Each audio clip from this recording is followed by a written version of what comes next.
Hello, everybody. Welcome into another episode of the Fantasy Football Teachers. We educate, you dominate. The free agent period for the NFL has been fantastic. Lots of player movement, lots of winners and losers as well from the fantasy perspective. So that's what we're going to talk about today. Joining me, as always, we have Kyle Olson and Ben Fisher, as well as our special guest, Alex Kennedy. Guys, how are you all doing? Doing well. Thanks for Good, having me. man. Alex, thanks for popping in, man. No, I'm Yeah, excited. Alex, I'm it's always good to have I'm always you. down to talk fantasy football. So thanks for having That's me. right. Alex coming on That's as awesome, the man. champ because his Tampa Bay Buccaneers, of course, took home the Super Bowl this year. So he's excited about that one. I was about to say not the fantasy champ. Not the I had a fantasy rough champ. year in our league, but the Buccaneers. I'll take credit for that. I'm definitely celebrating that still. That's been amazing. Well, in fantasy, you inherited a team sort of that was already drafted, and you would come in and make some moves, and you picked up a first round pick on a nice deal this year. So I think you're going to be off and running this next season. But let's get into some winners and losers. Let's jump right into it. And Olson, since you're going to be the disappearing man this show, popping in and out here on Skype, let's go to you first. Who's one of your? Oh, let's start on the positive side. Let's go glasses half full. Give me a winner. Okay, cool. Yeah, we'll start with the winner. And my winner right now, my winner is Terry McLaurin. So as Fish likes to call him, scoring Terry McLaurin. He's just going to be in a much better situation this year with them bringing in Ryan Fitzpatrick. So you look at the last couple of years, the guys that he's had throwing the ball. He's had Dwayne Haskins, who's busted himself right out of the league. Colt McCoy, Kyle Allen, Case Keenum, and Alex Smith, who obviously has played well at times. But you look at those guys, and then you look at the guys coming in. Ryan Fitzpatrick, who has been a journeyman in the league, but has played well in many different places. He's going to be able to come in there and throw the ball. He's going to lock on to McLaurin. Yes, they have some other, you've got Logan Thomas there. They brought in Samuel, so you've got some other weapons there. But McLaurin is a clear number one receiver. McLaurin was the wide receiver 22 last year, and that is with not very good offense. That is with I'm not saying Fitzpatrick is an elite level quarterback, but without a quarterback of his caliber really throwing the ball. And the biggest reason why he wasn't a top 10 or 15 receiver was just they didn't score that much. He only scored 4 touchdowns, and that was at ranked 63rd as far as touchdown, a tie for 63rd. He was 13th in yardage. He was 17th in catches. If he can add a few touchdowns to that, get up to say maybe 7 or 8 touchdowns this year, he's gonna improve his receptions and his yardage a little bit. He was already doing pretty well with that last year. So I think you bring in Fitzpatrick. I think that McLaurin is moving from wide receiver 22 easily into the top 15, potentially around a top 10 wide receiver for the Washington football team this year. So I'm pretty excited. I've got him in our league, so I'm pretty excited to see how he ends up doing this coming season. So that's my winner. I agree. KO, That's a great one. I don't understand how you don't mention Heineke, my man. You list all his quarterbacks that he gets calls from, and you don't know what? mention I left. So- And it may be the best one. I And how- apologize. Somehow the best quarterback that the Buccaneers played during our postseason run, Was which is kind Heineke. of crazy to think. Yeah, I mean, as far as performance-wise. Yeah, I mean, that was just a fun watch, right? That kid just went out there and was just given and everything to be a backup. But listen, man, we agree. I think McLaurin absolutely benefits from Ryan Fitzpatrick. Just gunslinging. Who cares with his beard and his open tracksuit? Fitzpatrick doesn't care. He's just going to chuck the ball up. Samuel, I think, also benefits McLaurin as well, too. The defense can't just latch on to McLaurin. Thomas is going to open up things as well as he did last year. It's an offense that's just all around looking up. Yeah, can't disagree with that. I mean, look, it's Ryan Fitzpatrick. Look what he did for Devontae Parker, right? I mean, there's a reason why fantasy managers were so upset when Tua took over in Miami. So Yep. I think this is a great fit for McLaurin. You've got a guy now who is not afraid to gun the ball down the field, has the talent to do it. No, he's not a top guy, but for fantasy, he can be. 2 seasons ago, this guy won me a fantasy championship because I was streaming quarterbacks and threw him in there, and he was Fitz magic. This is a guy who can get it done, and you've got to love that gunslinger attitude. So 100%. And I know, Alex, you even had him on your list before coming in here, and Olson had to beat you out to put him on the winners list of his.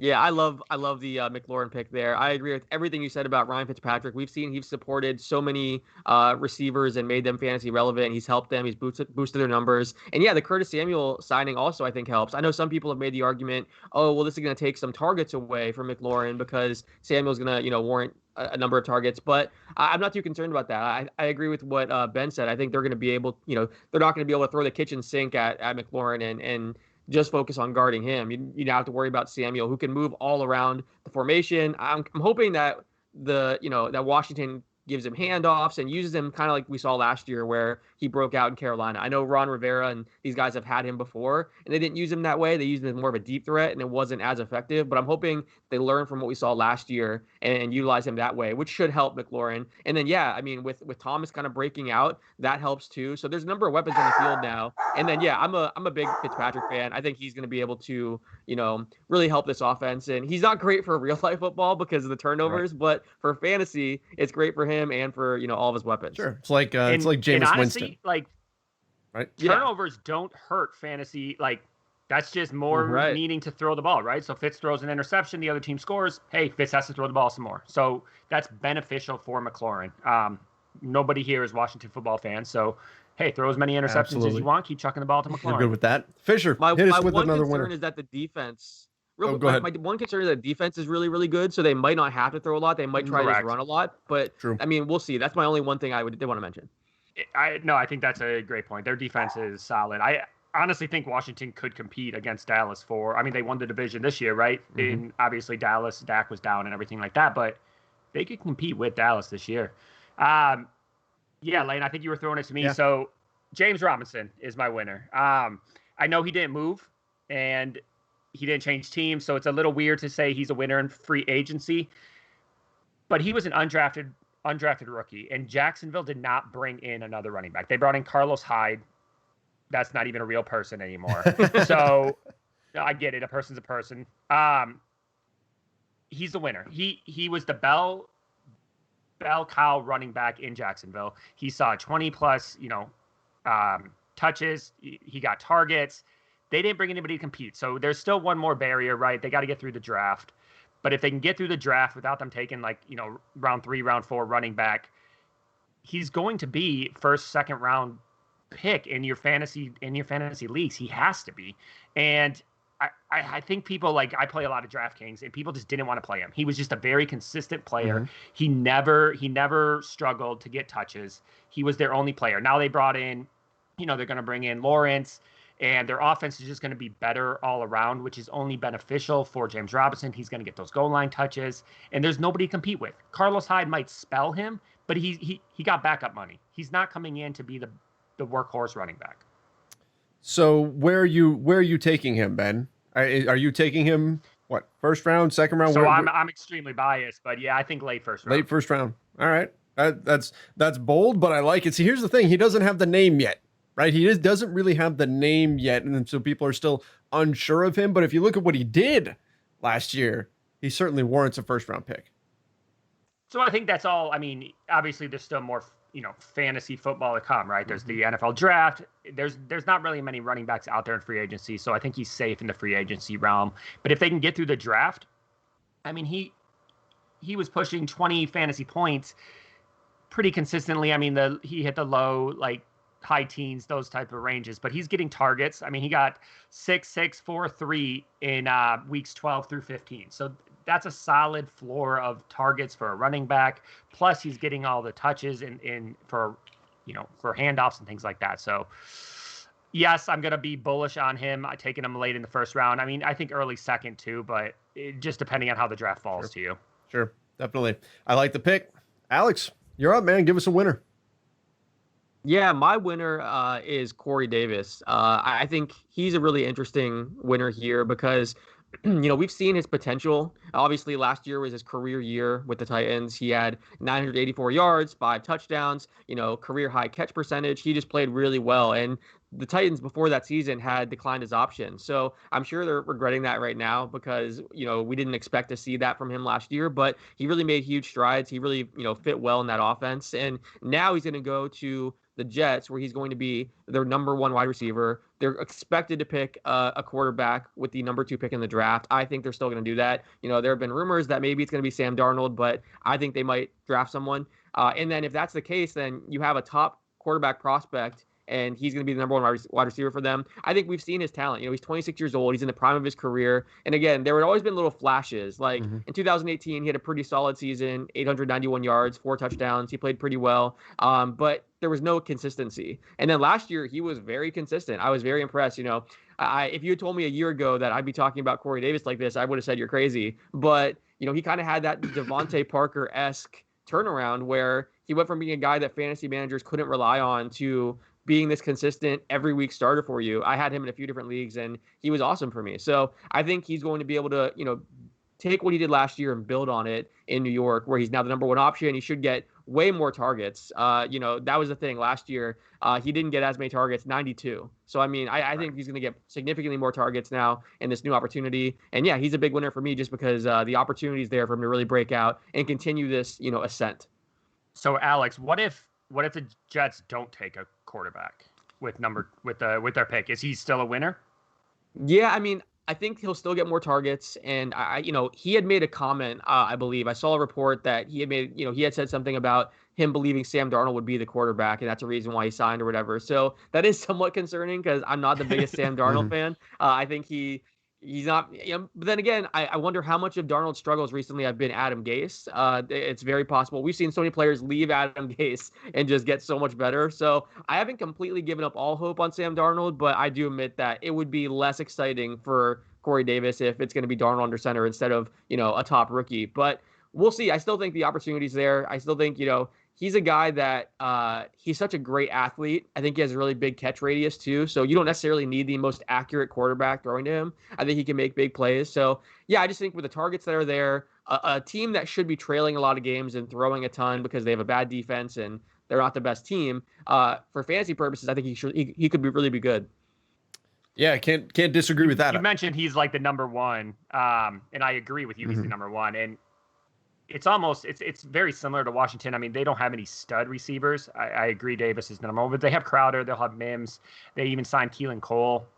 So there's really not like a defensive target that can be had, right? Like the defense just has to play everybody kind of equally. They're all within that same kind of level. Crowder did well last year too. So I think that's very beneficial for Corey Davis. He can be that number 1, but he's not like a true number 1 where defenses are going to double team him and things like that. And I think that I'm just happy to. Oh, sorry, Trevor. I'm just happy to see him finally showing his, playing to his talent level, like Alex said, because the year he came out in as a rookie, he was going top 3 in dynasty drafts. He went number 1. He was going ahead of McCaffrey in some of the dynasty drafts where McCaffrey was going like 2 or 3. So it's exciting. It's pretty exciting to see him finally, stepping up and playing the way that he can, because he was definitely a disappointment for a while. So I agree with that one, Alex. I think that's a great positive pick right there. That's just it, right? Is that you're finally seeing that potential come through. And here's what I really love is that I think there's enough of kind of a negative connotation or a negative association with him still, that even though he had a pretty nice season this last year, I think you're still going to be able to get him later in drafts than he really should go. And so that I think is going to be key. He's a guy that you can swoop in late in a draft, pick him up, take your shot, and who knows, maybe Jamison Crowder winds up just being the target hog there. But if not, if Davis is able to really cut into that and become the guy there, you could get a steal on draft day. So I really like that. Where are you going, Lane? Okay, I'm gonna go with my winner before we get into the losers. My winner for this one is a guy who also did not move, didn't switch teams, but somebody else on his team did. Come on, Raiders, what are you guys doing? Kenyon Drake leaves the Cardinals, and to me, the big winner is Chase Edmonds. We've seen what he can do when he's given the lead back role. He is a guy that can really get it done. You've got to love the quickness. Now, physically, I don't know if he can hold up to the pounding of being the bell cow type guy. So I think that somebody else is going to come in. But if he is still the main guy, this is a guy who can put up a lot of points, and he can do it in a hurry. Again, Drake out of town gives Chase Edmonds all the opportunity he needs. I love the work in the receiving game that you see there, which is so important for fantasy running backs right now, especially in PPR leagues. 67 targets last season for Edmonds, and that's certainly not going to go down this next year. The Cardinals have already put out there that they're very comfortable with him as their RB1, 53 receptions last season. And then you look, Kenyon Drake last season, 239 rushing attempts. 239. If Edmonds even absorbs just part of those and adds those to the 97 rushing attempts that he had last year, and you add it to the receiving numbers that he can bring you, this guy could be flirting with an RB1 type value. I don't think he's going to go that high in drafts, but if you're able to scoop him up late, he is a guy who could definitely shoot up. Now, again, the big disclaimer here, we don't know exactly what the Cardinals are going to do yet, who they're going to bring in. Might be somebody on draft day that comes in to eat up some of those attempts, but I still have Edmonds right now as a big winner with a high ceiling on draft day that I'm going to be certainly targeting. So he's very similar to James Robinson, right? Mm-hmm. Like I think he won in the free agency realm, but they have to get through the draft. Yes. Right? Yeah. We all kind of think Jacksonville might bring in somebody. We think Arizona might bring in somebody. So we just have like one more hurdle to get through with our winners. And, Chase Edmonds is like the Twitter fantasy darling, right? Like whenever he has option, Twitter is just nonstop. The dude's trending all over on Sundays. They just want to see him get the chance. And with Drake gone, as you mentioned, Lane, he's going to get that chance. We saw spurts of it last year. My only hesitation, and I agree, he obviously benefited from the free agency signings. What's Murray going to do around the goal line? They have Hopkins. They have Murray, who's going to just run too. Does he have like a huge ceiling with touchdown ability, or is he just going to push that like high end RB2, low end RB1 type of player? I think you're okay if he does that though. If he pushes that line, and then but I agree. I just don't know, like, does he have that huge ceiling play? He's a winner, and I love Chase Edmonds. I want to see what he can do. There's so many target options and touchdown options in Arizona. I think he might be capped at some point. Yeah, that's certainly a challenge. Certainly a challenge. Alex, did you have something on Edmonds?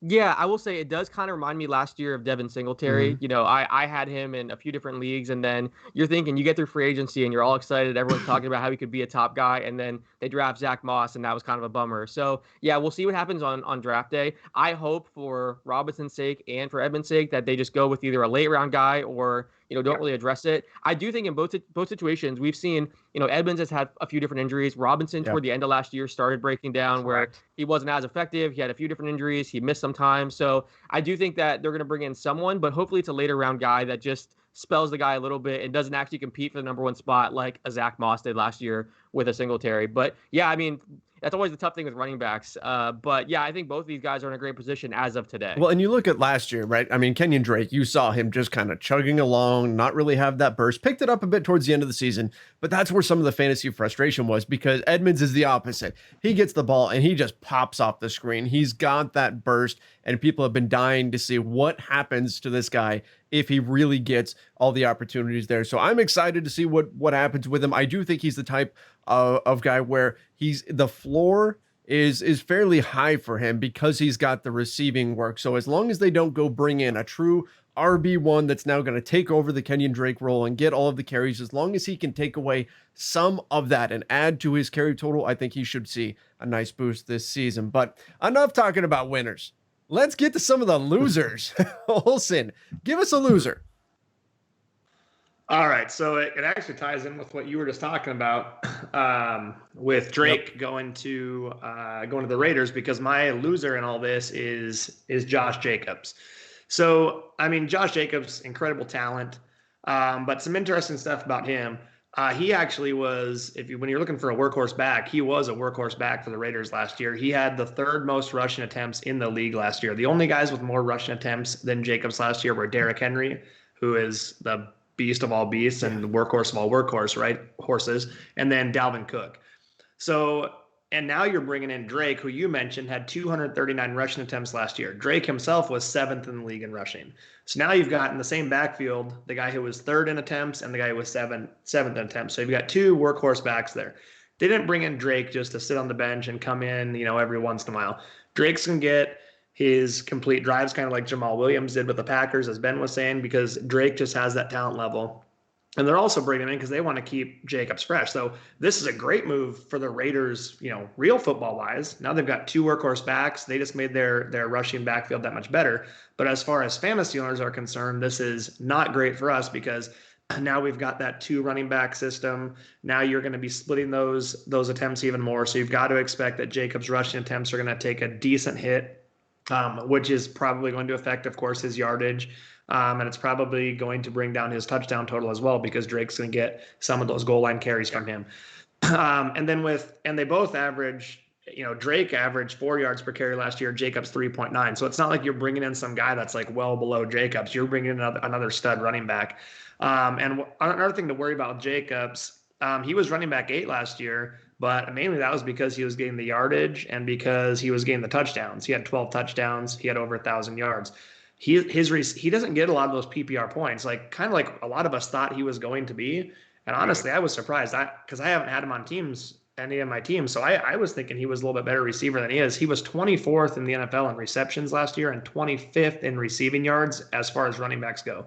And so the receiving game, he's not going to, you don't expect him to really pick up a lot of extra points with receptions. They still have Jalen Richard there. So a little bit concerning. Definitely, obviously, a big concern. I think Jacobs definitely moves down draft boards, as does Drake, of course. So that's my loser. What do you guys think on the Jacobs pick? When you bring in somebody like Drake's talent, I don't think you can say you're a winner. I just think that's where the NFL is going, though, too. Teams don't have workhorse running backs that much anymore. There's very few, and that's why there's such high priority in those drafts, right? That's why we see CMC, Elliott, Kamara go very early. Obviously, they have PPR, but they're on the field. They're not going to get game scripted out. And that was the thing with Jacobs. More generally speaking, he was on the field. But I think we were excited when Booker left. Who I think is a sneaky pickup in late rounds with Saquon possibly being injured, but obviously he got hurt with Ken and Dre coming in. Yeah, and we have a guest on the chiming in on the topic. One thing I'll add. I know the Raiders made a number of changes to their offensive line too, which is also concerning. Mm-hmm. If Jacobs isn't going to be involved in the receiving game, and I know they're already saying they're going to move Kenyon Drake around and put him in the slot sometimes and throw to him and all that, which suggests not only will Jalen Richard take away some of those receptions, but so will Drake. Mm-hmm. And it makes no sense to me because I think Jacobs was really good as a receiving back in college, and he could be used that way, but they just choose not to do it, which I don't really understand. But then if you're just going to be using him as a rusher and not really getting any of that reception work, then the offensive line changes are really going to impact him, I think. So the fact that they've, adjusted their offensive line, and I think that's really going to hurt him as well, potentially. Yeah, that's a great point. Another. That is because I believe, Alex, like you said, I think they have three other offensive linemen from last year, I believe, are out of there. Yeah. So, right. So, confusing. Yeah. So we all know, that's why Zeke is a talent, but Dallas's offensive line has produced really good running backs. So offensive line continuity and that cohesion of those guys working together. And now you're going to have basically a completely different group in there. That's going to take a while to get going too. So that's another factor that's going to, could be a negative for him. That's a good point. Yeah. It's a tough sledding, certainly for Drake. If you're projecting less carries, less receptions, less touchdowns, that's trouble. That's definitely trouble right there. He's still going to be on draft boards. He's still going to be a name that people are after, but I think you have to knock him down pretty significantly.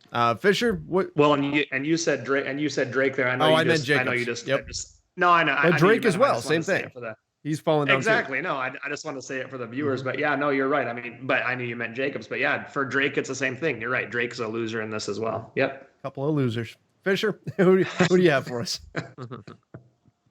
So if you've seen any of the prior, shows that we've done, you're going to see a trend here with me just in a miserable offseason as a Lions fan. Share the misery. My boy Stafford's gone. Just enjoy the misery. Little girl can open doors now, by the way. So that's a huge, milestone that we just hit. So DeAndre Swift. Oh, when Campbell, when the new coach was listed, when Anthony Lynn, hate him, but whatever. When Anthony Lynn was as the offensive coordinator, DeAndre Swift had to be projected as a winner for everybody, right? Like they're going to bite off kneecaps. They're going to run the ball all over the place. Swift can catch the ball. They were talking about using him in the slot. Awesome. Sweet. DeAndre Swift is just going to get beaten down as a runner. He's a stud. He's going to get some goal line work if Peterson's not there. And then they go and bring in Jamal Williams. And who we saw in Green Bay, Jamal Williams can catch the ball. Jamal Williams can run the ball. Jamal Williams came in for full series, spelling Aaron Jones, right? Like, so that was always the negative with Aaron Jones. Like, Jamal Williams wouldn't come in just for third down or wouldn't just come in to take a goal line. He'd come in for the full series. And you just couldn't rely on Aaron Jones as a consistent player, even though Aaron Jones is a stud. I think DeAndre Swift, the Lions are going to suck. The Lions are going to be down in a lot of games. He's going to get all these like dump offs. I don't even know if Jared Goff can throw the ball past like 7 yards, but his upside is capped now with Jamal Williams. And I think that's where the loser mentality comes in for DeAndre Swift, right? Like, he's still going to be a solid running back. I think you have to look at him as a solid running back. I would take him over Josh Jacobs, who we just talked about, just because of the fact they're going to be down dumping the ball off. But Jamal Williams has to block the ceiling for DeAndre Swift. Yeah. See here, I think that's go ahead, Olson. No, I'm sorry. I think that's the biggest thing in all this. And you mentioned it, Ben, when we talked about Jacobs and people that do a lot of fantasy football know this, but it's just a different league now. The age of the workhorse running back is really gone. There are some teams where you still have it. And I think just for the viewers too to understand, when we're saying that these are losers, we're not saying that they're not going to be good players, right? Like Josh Jacobs is probably still going to have a really good year, but his potential is now capped, as you said, like with Swift. So these are just guys that they are not going to do as well as they would have been projected to before free agency. Oh, God, no, we're not calling DeAndre a loser. DeAndre, love you, buddy. Of course, right? Of course. So, but they definitely lost with, fantasy, potential with these moves. But yeah, I mean, it's not, 20 years ago when I first started playing fantasy football, most teams, you had their one running back. You probably got their backup as your handcuff. Their backup was rarely seen in the field, maybe a third down here and there, but you had those workhorse running backs, Barry Sanders, Thurman Thomas. I'm going back a little farther now, but Emmitt Smith, they're just always on the field, and it's just not the same game anymore. You got guys like Kamara that, lose a lot of carries. Kamara last year had 37% of his team's rushing attempts. And I know they have, Taysom Hill and guys like that, but it's just a different game. And so you still, those running backs that are in two running back systems can be really good and can still be high, but it just makes those guys like Zeke and McCaffrey and those guys that are the workhorse still, it just makes them that much more valuable in fantasy football because they're just so hard to get. It kind of reminds me of what Jonathan Taylor's going through with the Colts as well. They bring Marlon Mack back. They already had Nyheim Hines. So I think in the fantasy community, we're all hoping, hey, this rookie, hopefully they get all the work and everything. But the team, like you said, in today's NFL, you almost have to have that kind of depth at running back. So we'll see kind of how it's, shapes up in terms of the carries and, receptions and all that. But I'm curious, Ben or anyone that wants to jump in, when you look at the rookie running backs from last year, CEH, Taylor, Swift, J.K. Dobbins, Cam Akers, like of that group, who are the guys that you're most excited about? And, is it Swift that you would put number one? Is it Taylor? How do you kind of rank those guys?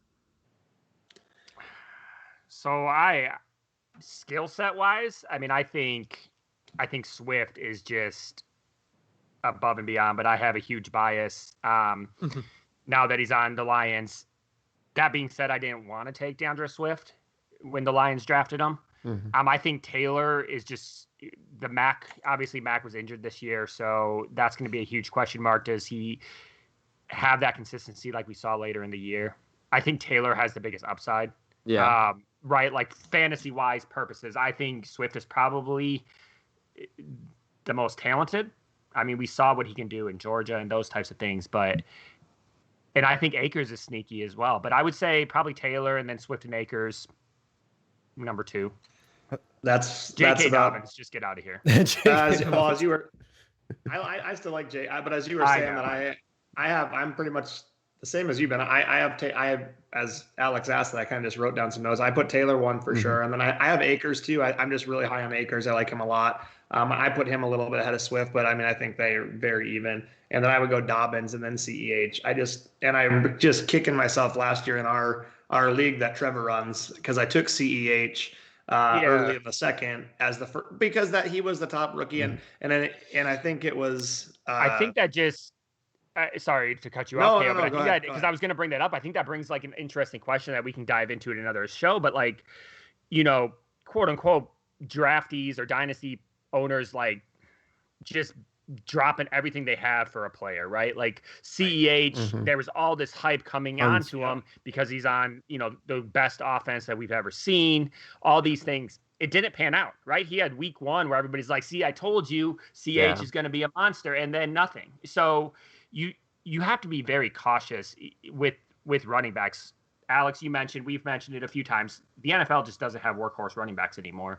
The league is a passing league. So no matter what a running back comes in as in the mindset we have with them into the draft and pre-fantasy draft, we just have to be cautious. Don't trade 2 first-round picks to go get a running back until we know what's going to happen. I'll tell you. Yeah, I mean, I think people were laughing, or we were definitely questioning, if not laughing, at the guy in my league last year that took Jonathan Taylor number 1 over CEH. That's right. And everyone's like, "What are you doing?" Well, he looks pretty smart now. So yeah, right, absolutely. He's a genius. But let me throw this in here, guys. We're doing all this talk about rookie running backs. The disrespect to my guy Antonio Gibson. How is no one talking about him? Why is he not on any list? Come on. That guy's phenomenal. That's actually a great point. That guy's phenomenal. That's on me. That's on me for throwing the list out and not including him. So, I shifted the conversation. So I'll take the blame for that one. But yeah, I probably would have him higher than some of the guys that we mentioned. I think, or at least right up there with like CEH and Dobbins. Yep. He's definitely in that category, I think, and probably ahead of 1 or 2 of them. All right. I feel a little better now. We talk about Gibson when we talked McLaurin, right? Like we said, we talked about Thomas, Samuel, Fitz. We didn't mention Gibson.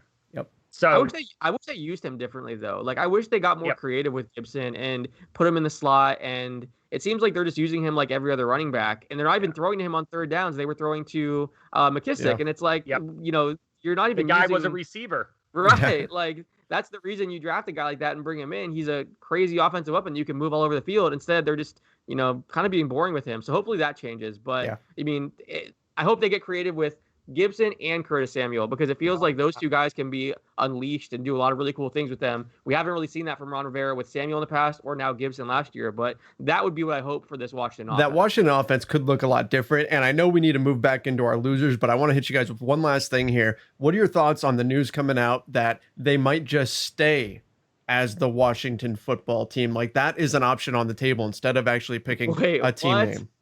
Love it. Love it. I hate it. That's so dumb. Yeah, I hate it. I just, it's just weird. To me, it's just weird. WTF. I mean, WFT. Flip that. What? I love it. No, I love it. I love it. Whoa, that's hilarious. WFT, yeah. I do think it's funny that like they printed the Washington football team shirts last year. So someone out there has like Washington football team, just like, shirts or hoodies or whatever that they're wearing. I don't know. I think it's funny because like I was talking to my wife about it, and she's not like a football fan. She's like, so wait, they just call them like the football team? She's like, aren't they all football teams? And I was like, yeah, but it's a whole long thing. But yeah, I think it's a football team. It's kind of like Ohio State, right? Yeah. There you go. All right, Alex, you bring us one of your losers here. Yeah, my loser is AJ Dillon. Now, last year, they drafted him in the 2nd round, I think 62 overall. All this hype around him. At the time, it was a huge, very controversial pick because people were thinking, oh, they should have taken a wide receiver or given Aaron Rodgers some more weapons. Instead, they take a running back. And then the thought was Aaron Jones and Jamal Williams are both hitting free agency. So even though year 1, he might not play very much, the thought was that he's going to have this huge breakout year 2. He's a freak athlete, physical specimen. We saw flashes last year of what he can do when given an opportunity. And then this year free agency, Jamal Williams leaves and goes to the Lions. So you're thinking, okay, Aaron Jones is going to leave. It's going to be the A.J. Dillon show. Maybe they draft a guy like later rounds or sign a Carlos Hyde type to spell A.J. Dillon, but he's going to be the guy. I think even like if you look at like Fantasy Pros, ECR, and some of these draft boards, they had him as like a top 10, top 15 guy. If when it was seeming like he'd have the backfield all to himself. Instead, they re-signed Aaron Jones, and they gave Aaron Jones a 4-year deal. Now, I know in the NFL, the years are basically fake. The guy could be gone in a year. It's 4 years, quote unquote. Right. It's not like the NBA, but I mean, if he stays for 3-4 years, then we're not going to see A.J. Dillon unleashed and kind of given that opportunity. So, he's a loser out of this. He might still get a bigger role than he had last year because Jamal Williams is gone, but he's not going to get the role that we all expected him to have. And that pick looks even dumber now because you wasted that second-round pick on a backup running back who may not even, play a significant role or a big role for the next 3-4 years. So it's very confusing. I do think while we're talking about the Green Bay backfield, I'm happy for Aaron Jones because it's so hard for running backs to get paid these days. So I do think he's a winner in this because, not to go back to our winners, but he got his big payday. He stays in a situation where he's comfortable. And Jamal Williams, who's the biggest threat to his receiving work, is now gone. So this could be really good for Aaron Jones, but there's no question in my mind that A.J. Dillon might be one of the biggest losers of this offseason. The biggest thighs and biggest loser? Yeah, exactly. Can you be a loser with those thighs, though? I mean, Jesus. He wins at life. Alex, like the A.J. Dillon show, that's got to be a late night special, right? Yeah, the late night show, yeah. Late night show with A.J. Dillon. I mean, he'll have plenty of time to do that if he wants to. It's not like he's going to be playing much for the Packers. So if he wants to have a side career, go for it. He can join Rogers on what is it, the Pat McAfee show every Tuesday. Oh, or Wednesday, yeah. Right? By the way, those interviews are amazing. They do a great job with those. I don't want to say this as a Lions fan, but my goodness, Rogers on there is great. Yeah, he really is. If you sold A.J. Dillon right before Jones re-signing, then you played that perfectly because the hype was really picking up around him, and then bam, you just get hit. Now we should say though, I mean, Jamal Williams was able to chip away at the value of Aaron Jones over the years, right? I mean, that's almost the lens that we view Jamal Williams through now, as he is the wet blanket on fantasy value. A.J. Dillon might be able to steal enough carries to occasionally have some value here and there, but you're right, he's not. We were hoping he was going to be the guy. If you have him on your dynasty roster, we were hoping he would be the guy in Green Bay. They would move on from Aaron Jones. That was what we drafted him for last year, thinking, okay, he's going to spend the year on the sideline. Next year, though, it could be all A.J. Dillon. And now, well, that's just not going to happen.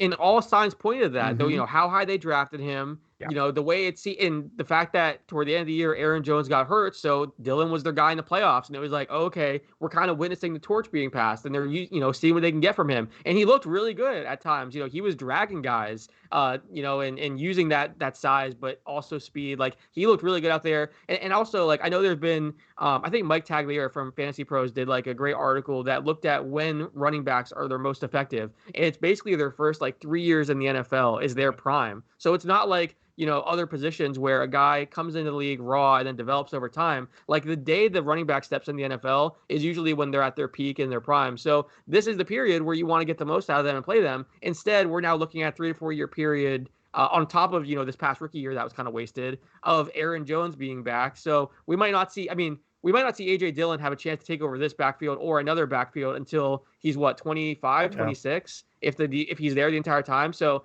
I'm sure Dillon's bummed, I'm sure he would never admit it publicly, but that's got to be frustrating because he's probably thinking all offseason that he's going to be the guy too. And then this happens. Yeah. For him to get his shot, it's going to take something happening to Aaron Jones. And we certainly don't wish that upon anybody, but the reality is the running back position does, come with a lot of injuries, but you're right. You only have a certain window for a running back to really be effective. It's kind of like a car. As soon as you drive it off the lot, that's less valuable. That's kind of what happens with running backs too. They decline quickly, but all right. As an Aaron Jones manager, Lane, if you just jinxed Aaron Jones, I'm gonna hurt you. I just said we don't wish any. And if anything, Fisher, that was a reverse jinx for you, right?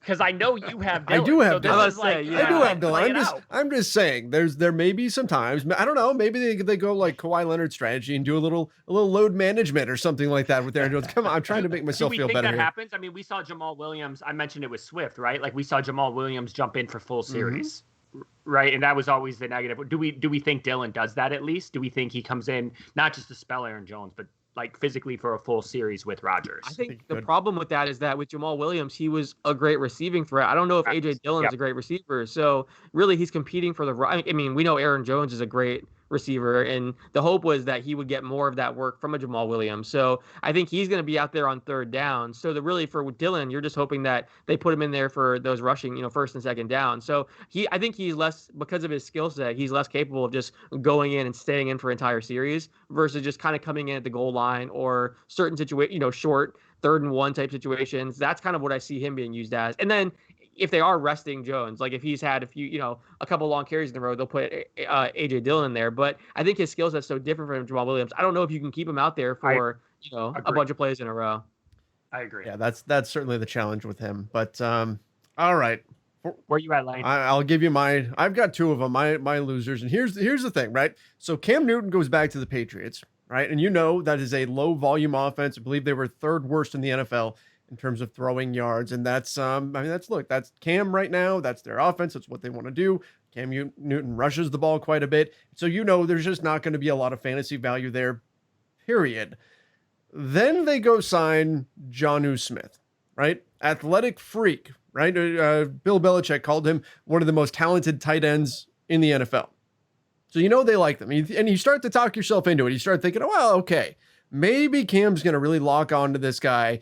And just the fact that Jonnu Smith is a guy that you can give him the ball and he can break for 10 to 15 yards after that because he is this just absolute specimen. Maybe we're going to see that because we got a little taste of it last season from Jonnu Smith. And then suddenly Ferkshire came in and, well, he ferked it up for everybody. But Jonnu Smith is this guy that could really get some value there. And then, oh no, wait, here comes Hunter Henry as well. It's like the Josh Jacobs, Kenyon Drake situation to a degree. I see these guys. Obviously, it's something NFL teams are going to do. They're going to carry more than one tight end, but I could see both of these guys stealing each other's value and making both of them non-playable. I hope that's not what happens here. I hope at one point you can at least lock in on one of them as being the guy, but I just don't know if that's the way it's going to go. Gosh, I hate seeing a split like that, and both of them are talented players. And when you look at the tight end landscape, the dystopian wasteland of the tight end position, it certainly hurts seeing 2 guys pretty much cancel each other out like this. So, I mean, I get like this is the New England Patriots, and so they have a history. Do you think it can ever get to the Hernandez Gronk? I mean, I don't think they're at the level of Gronk, but or even Ertz, Goddard. Right, like Hernandez and Ertz Goddard was sufficient. Hernandez, Gronk, they both were fine for fantasy. I mean, could it get to that level? If it was still Tom Brady throwing the ball, sure, but it's Cam Newton. Now, if it wasn't Cam Newton, I would say, yeah, I'd be saying, yeah, there's a silver lining right there. But it's Cam Newton throwing the ball still. That is the tipping point to me. What if Cam Newton's healthy? I mean, then he's going to rush more. Right? I mean, that's what he does. Is he rushes the ball. Now, okay, maybe he adds in a few more throws per game, but it's just I think the volume is going to be so low that there's just not, even if they get a bigger piece of the pie, it's a small pie. Well, one thing, a buddy of mine is a Patriots fan. We talked all about this because I agree with you. So I'm in a dynasty league where we have like contracts and stuff. So I had Jonnu Smith on like a bargain 5-year contract. So I had like a 24, 48-hour period where I was celebrating there thinking I had this stud tight end who's on a bargain contract. I'm in good shape. And then, they signed Hunter Henry and I was super bummed about it because with Jonnu, I agree with you. Like, I think he could have really broken out. This was his, this was just his job alone. He's 25 years old. It takes tight ends a few more years typically to, contribute in the NFL. So this would be his 5th season. So everything was looking like he could be a top 5 tight end. Maybe he's up there with the Kittles and Kelce's and those guys or Mark Andrews types. He could be in that next tier. I was super excited. Then Hunter Henry goes there and I was just so bummed. But then the thing is, I do agree, we've seen 2 tight ends work elsewhere. Maybe Cam Newton is healthy. And my friend who's a Patriots fan, his argument was, look, there's no real wide receivers that are that big of threats. You have Nelson Aguilar, Kendrick Bourne, Jacoby Myers, N'Keal Harry, like those guys aren't great receivers. So they might run the offense through the tight ends and make those guys their biggest weapons. And the other point that he made, because I was saying, why didn't they go out there and get a Kenny Galladay or a Will Fuller or one of these big, receivers that were out there in free agency? And his argument was Cam Newton's arm, the accuracy just isn't there. So they needed guys that could kind of, catch short passes. They're not going to go after Will Fuller, who Cam Newton couldn't connect with him anyway, even if he wanted to, or Kenny Galladay, guys that, tend to make big plays or longer plays. So there is a possibility that we see this offense still be very run heavy, but basically feature a lot of short passes to their tight ends predominantly, and then maybe some screens and shorter type plays to Aguilar and Kendrick Bourne, Jacoby Myers, those kind of guys. So if that's the case, I do think both of these guys could be fantasy relevant. Now, they're not going to be top tight ends, because it really depends how they're used. If Jonnu Smith is still because they signed Jonnu first, they gave him more money, it was a bigger deal. So if Jonnu's getting more targets, maybe Jonnu can be, still, top 12 tight end, depending on the split. But Hunter Henry is very good. But the thing is, too, so, I mean, it's possible, I guess I'm going all over the place. It's possible that they just have a lot of short passes. They don't use the receivers very much, and these guys are the top targets on the team. The other thing I'll say is Hunter Henry's had a ton of injuries. So there is a scenario here where Hunter Henry could go down and Jonnu emerges as that guy. And not only is he the top tight end now, he's also the top weapon in the offense that they're going through. So I still have some hope as a Jonnu manager here. I'm hoping that works out. But I agree. That was, these two guys were the first ones that popped in my head as, losers. I think Henry more so because, again, the best case scenario for Henry, I mean, I guess Jonnu could go down and he'd be the top guy, but he's kind of walking into a situation where he knows he's going to be a tight end too, when he could start on most teams around the NFL. So I was kind of surprised that he took on this role. And maybe that is the indication. Maybe he wouldn't have taken this unless they had told him, hey, we're going to have two tight ends playing and run this offense through you guys. Otherwise, I have a hard time believing that he would have taken this on as a guy that's in his prime and has shown that he can be up there with some of the best tight ends. So it's confusing, and I'm curious to see how it all shakes out. But maybe this is a scenario where those guys can still be fantasy relevant. I don't know. Yeah, my concern with the tight end. Go ahead, Olsen.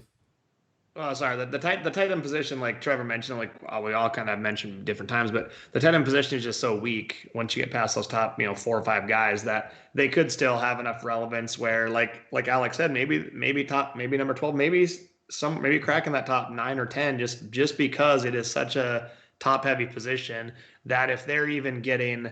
If Jonnu's getting 75% of the targets you think he would have gotten if he was just the main guy, he could still put up those numbers as like a tight end 8 to 10.